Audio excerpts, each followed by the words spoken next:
नमस्कार दर्शक बंधु आपण मानक स्वागत करुच्ची आज एक नुआ भिडियो तो आपण मैंने समस्ते घरे फ्रिज व्यवहार करुवे किंतु बेले बेले कौन हुए ना आमर बिल बहुत आसी थाए बहुत टंका आमर उठी थाए तेणु आज भिडियो रे आमे डिस्कसन करिबा जे किपरि आपण फ्रिज व्यवहार कले आपणकर बिजुली बिल कम आसीबो एवं केउ केउ सतर्कता आपनको अवलंबन करिवार अछि। तो चलंतु डेरी न करी भिडियोटी को आरंभ करिबा।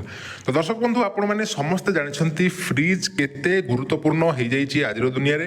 पानी को ठंडा करिबा ठारू आरंभ करी क्षीर दही पनीपरिबा रखिबा पर्यंत सबुथिरे फ्रिज आमर दरकार हुए किंतु जदि यहाको आपण सठिक भाबरे व्यवहार करूनाहांती तेबे इ आपणको पॉकेट को मध्य खाली कर देई पारे कारण आपण माने जानिछंती जे फ्रिज होउची अधिक बिजुली खर्च करथबा हमर उपकरण मध्यरु गोटी ये होउची अधिक मीटर आपणकर अधिक बिल आपणकर उठेबो।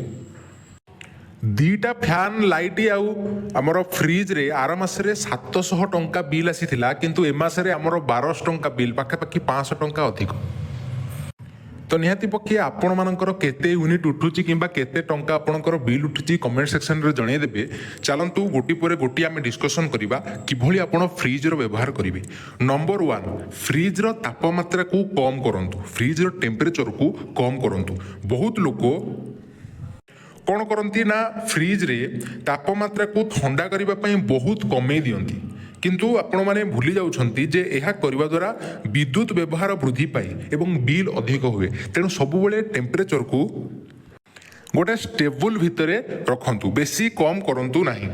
तेणु सर्वदा मन रखंतु जे फ्रिज रो तापमात्रा 3 रु 5 डिग्री सेल्सियस भितरे आपण रखिबे किंतु 18 डिग्री भूल कहीदेली टिके जे रेफ्रिजरेटर रो तापमात्रा 3 रु 5 डिग्री सेल्सियस एवं फ्रिजर रो 18 डिग्री सेल्सियस रखिबा उचित। फ्रिजर रो 18 डिग्री रेफ्रिजरेटर 3 रु 5 डिग्री तो एई तापमात्राटा रेफ्रिजरेटर पई उपयुक्त।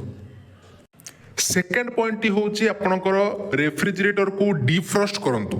एहार अर्थ होउची आपण लक्ष्य करथिबे जेतेबेले रेफ्रिजरेटर रो तापमात्रा अत्यधिक ह्रास करा जाय जेतेबेले पूरा ठंडा हेकी थाए सेतेबेले भितरे बरफ जमा हो जाए। जदि ये बरफ को आपण सांगे सांगे सफा करूनाहांती एहार स्तर बहुत मोटा हो जाए बहुत घन बरफ जमा हो जाए एवं बहुत समय रे फ्रिजर रु बाहर को मध्य से बाहरी पड़े।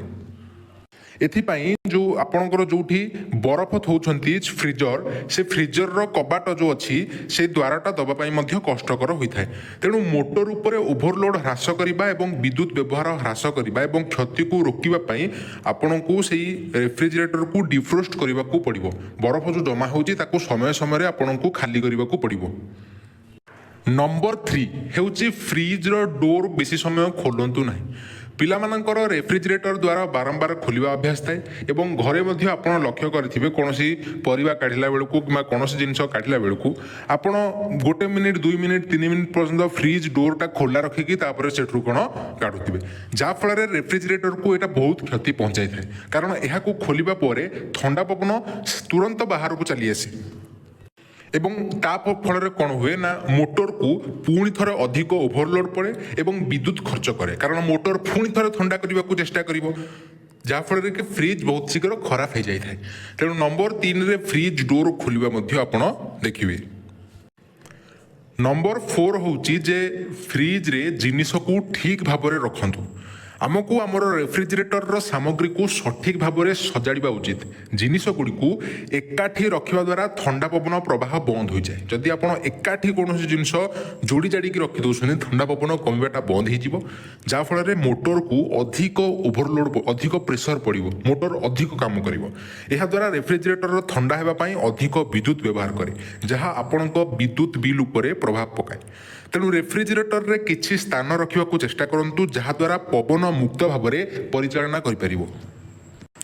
दर्शक बंधु ये जो 4टी पॉइंट मुझे कहली जे फ्रिज रो तापमात्रा को आपण कम करंतु रेफ्रिजरेटर को डिफ्रॉस्ट करंतु एवं फ्रिज डोर खोलिबा को बेसी खोलंतु नहीं एवं जिनिस ठीक भाव रखंतु।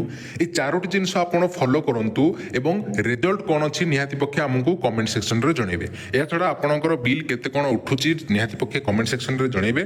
तो एई भली इंपोर्टेंट वीडियो आशा करूची आगो को आपण चैनल रे देखिबा पई चैनल को निहाती पक्षे ସବସ୍କ୍ରାଇବ୍ କରିଥିବେ ଏବଂ ଭିଡ଼ିଓକୁ ନିଜେ ଦେଖିବା ସହ ଅନ୍ୟମାନଙ୍କୁ ମଧ୍ୟ ସେୟାର କରିଦେବେ।